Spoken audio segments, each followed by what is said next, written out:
Over the last 5 or so years, IndyCar racing has seen a solid influx of Formula One influence. Look no further than Fernando Alonso and his media circus he brought between the years of 2017 and 2020 as he attempted to race and win the Indianapolis 500. But it goes even further than that. 2016 Indianapolis 500 winner Alexander Rossi was a refugee from the Manor Marussia Formula One team. Speaking of Manor, Max Chilton was one of those refugees as well, winning Indy Lights races and then moving up to IndyCar, where he's had a solid career up to this point with Carlin Racing. Looks to continue into 2021. Also continuing into 2021 is another refugee of Formula One, Marcus Ericsson. He was driving for the Alfa Romeo team when he was on the out and outs with them. He moved over to IndyCar, ran for Schmidt for 1 year, and then moved to Ganassi, where he will stay for 2021. There's even ongoing talks as I'm making this video with IndyCar and Ferrari about Ferrari potentially coming into the series as an engine supplier and possibly more in the future. This video will not focus entirely on the things that we know are happening for sure, but it will talk about 4 Formula One drivers, 3 current and 1 former, that appear that they have a really high probability of running in the IndyCar Series at least for 1 or 2 races, and for several drivers, possibly the full season next year. We'll break down each driver and what's been said about them in the media, both publicly and in the rumor mill, and we'll talk about their chances in IndyCar and where they could possibly land. So without any further ado, let's get into it. Let's talk about the first driver, and he's a recent podium winner in Formula One. And that is Sergio Perez, the Mexican driver for Racing Point. Well, at least for this year, he'll be replaced at that team next year by 4-time champ Sebastian Vettel. But Perez has been extremely strong this year. Right now, he's 4th in the Formula One points. He just scored a podium at the Turkish Grand Prix. He's really driving at a very high level right now, and it looks like he may not be in Formula One next year. Now, the most recent report, and one we had talked about on this channel when it broke, was from motorsport.com on September 11th. And they had Zach Brown on record that he was definitely interested in signing Sergio Perez to a 3rd car at McLaren in IndyCar for next year. Now, at the time, Brown speculated that Perez would be staying in Formula One, possibly going to the Haas or Alfa Romeo team. Now, hindsight being 2020, we now know that at least Alfa Romeo, that is off the table entirely, and Haas looks like they are going to sign 2 young Ferrari development drivers, possibly one of those being Mick Schumacher, for next year. So that is off the table for Sergio Perez. But Zach Brown did mention that Perez absolutely needs funding, or they need to put together some sort of a sponsorship package to be able to sign Sergio Perez for next year. So I have, again, talked about Sergio Perez before in a full, 8-minute video, so I don't want to drag this out for too long. What I will say about Sergio Perez is what I said in September.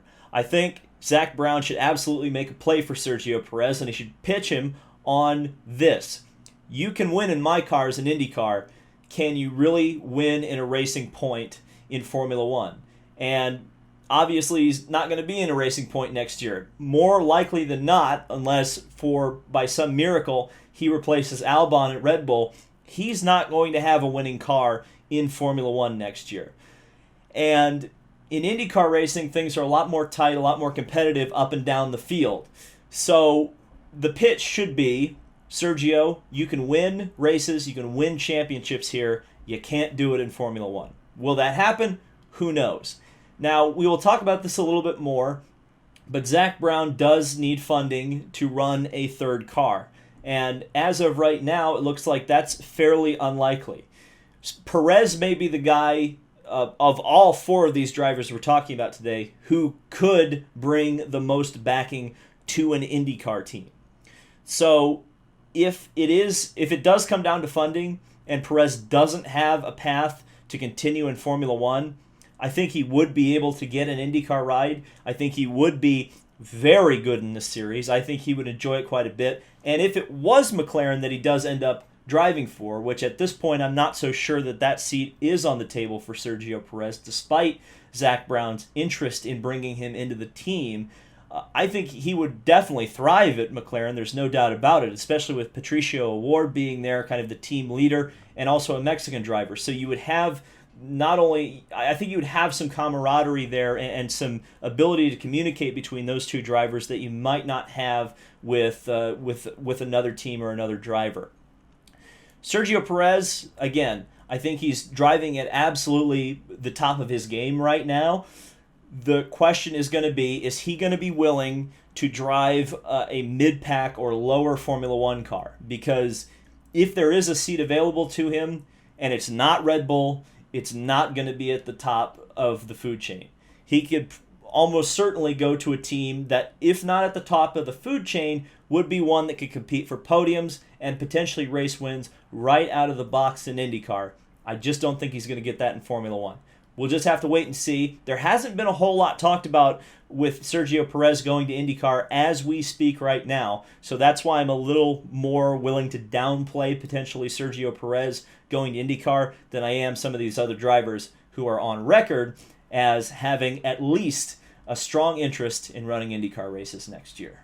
Such as Kevin Magnussen.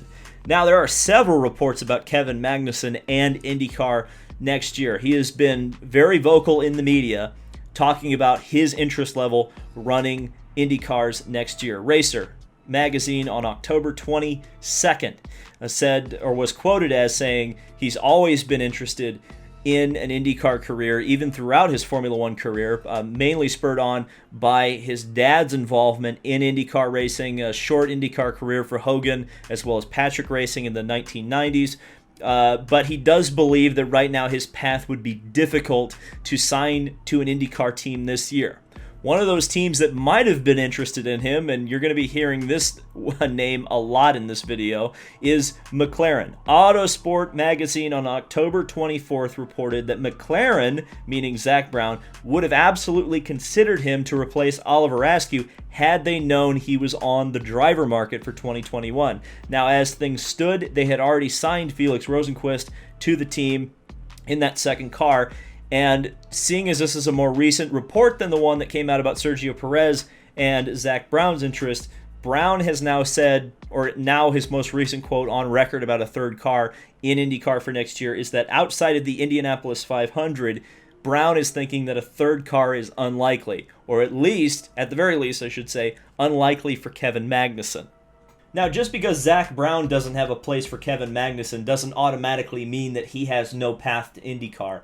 There are still several teams that have open seats that could potentially field Kevin Magnussen. I think right off the bat, Ray Hall potentially, depending on, again, a lot of this is going to be dependent on how much budget Kevin Magnussen has and how much he can bring to an IndyCar team. But Ray Hall is looking at expanding to a third car. If Magnussen has the money to get them to a full season, I certainly think that's a place you could go. Dale Coyne Racing, they're always looking for a check, and certainly Dale has been much more selective when he's been taking his drivers that are paying. He generally wants more Santino Ferrucci's, guys who can actually get it done, versus, say, a Jeff Boss, who's going to crash on the pace lap. Look that up. That's actually a thing. You could also see him, or I could also see him going to a Carlin Racing, though certainly, as you guys would probably be aware from the Fernando Alonso drama a couple of years ago, not necessarily the most competitive team in IndyCar racing, though at the same time they scored a pole position when Connor Daly was driving at Iowa Speedway. So certainly they have that potential to be a very quick team. So maybe Kevin Magnussen could go there, help them get a car team with Max Chilton. Another possibility is Kevin Magnussen could be the road course plus IndyCar Indy 500 driver for Ed Carpenter Racing. There's no guarantee that Connor Daly is going to stick at that team. It's going to be largely dependent on whether or not Air Force comes back. And if Air Force doesn't come back, they're going to need to find somebody with funding. Again, it all comes down to funding. But if Magnussen has money and Connor Daly doesn't have money, Kevin Magnussen would be a great opportunity for Ed Carpenter to put a fast guy in there who can also keep the car on track for the whole year. And certainly I think Kevin Magnussen is a fast guy. Zach Brown in that Autosport article specifically mentioned, like, Kevin Magnussen is the prototypical IndyCar driver. He's aggressive, he's fast, and he's willing to take risks. And if you look at a lot of those guys, especially a lot of the younger guys like a Colton Herta or Rinus VeeKay, who have really been making a lot of noise recently in IndyCar racing, they're fast, they're aggressive, and they don't take a lot of crap. Kevin Magnussen. So I would love to see Kevin Magnussen in an IndyCar seat for next year. How likely it is, I will take Kevin Magnussen's word on it. It would be difficult. But at the very least, maybe an Andretti Autosport Indy 500 ride. At the very least, I'd like to see him in 1 or 2 races next year and try to establish himself to maybe go full-time in 2022, because I think he would be a great fit at any IndyCar team.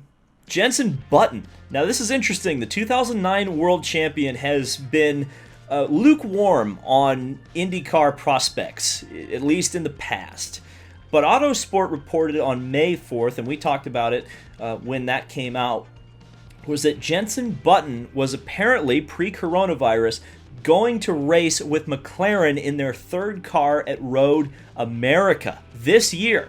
Now, obviously, that fell through with the COVID restrictions and the place where Road America ended up falling on the calendar, plus some financial difficulties with McLaren proper economically. But recently, on the Collecting Cars podcast with Chris Harris, apparently Jenson Button did confirm that he is interested in running road course races in IndyCar, and it was implied that that would be with McLaren.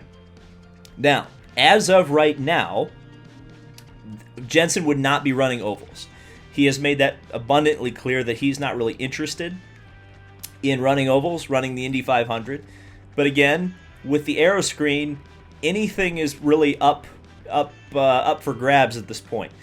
Could Jenson Button be the Indy 500 driver for McLaren next year? I would put it as unlikely, but you never know. And certainly I think if Jenson Button does actually make an IndyCar starter 2 next year, it'll be a big headline. Anytime a world champion moves to a high pedestal in any series, whether that be NASCAR, whether that be World Endurance Championship, whether that be IndyCar, from Formula One, even if he's been out of the seat for a couple of years, it's a major story. It's going to make major headlines.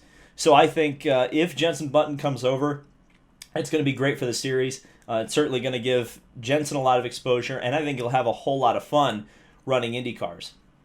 Now, the Zach Brown quotes that have talked about things being unlikely to run a 3rd car next year, I think that throws a hammer into the mix. Certainly the fact that Jenson doesn't want to run ovals, that also hurts that, because likely the only time that McLaren car, at least according to Brown, is going to be open is for the Indy 500. So if Jenson doesn't want to run the Indy 500, McLaren is probably not the place he's going to be able to run IndyCar races. So where else could he run?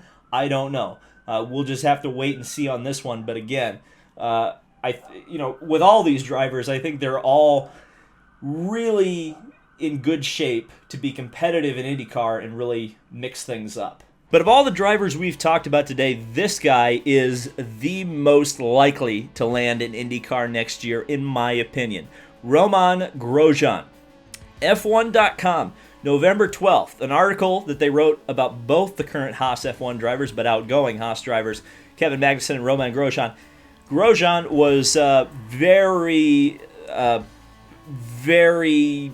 pointed in his comments.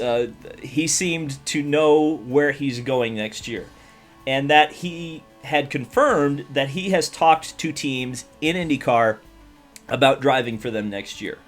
And to go further, he has been fairly outspoken about his willingness now to race on the oval tracks, particularly because Marcus Ericsson has talked to him about the Indy 500 and how great that event is.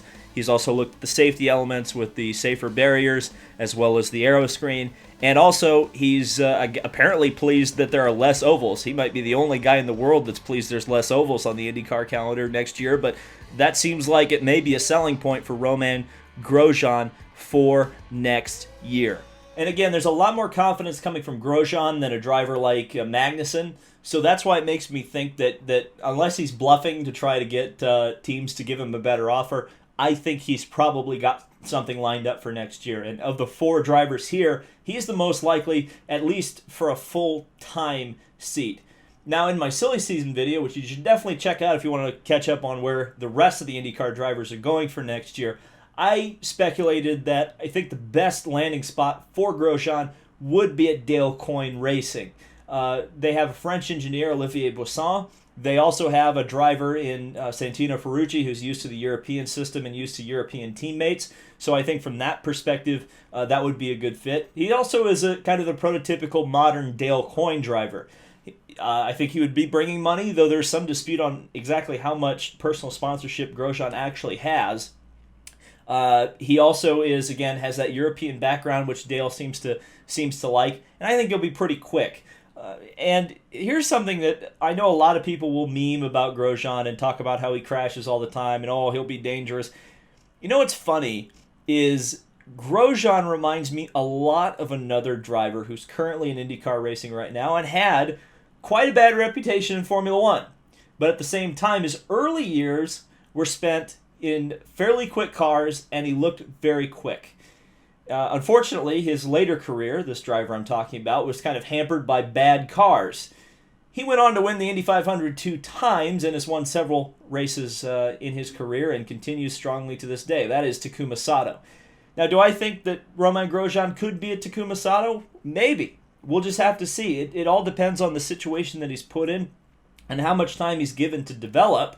But I would say there are a lot of similarities between Takuma Sato and Romain Grosjean. So if, meme away all you want, but ultimately there's potential there. And I don't think he would have had as long of a Formula One career as he had if he didn't have that potential. He has performed at times in Formula One at a very high level. I mean, he scored points for Haas in their very, very first race. So he certainly knows how to get the job done.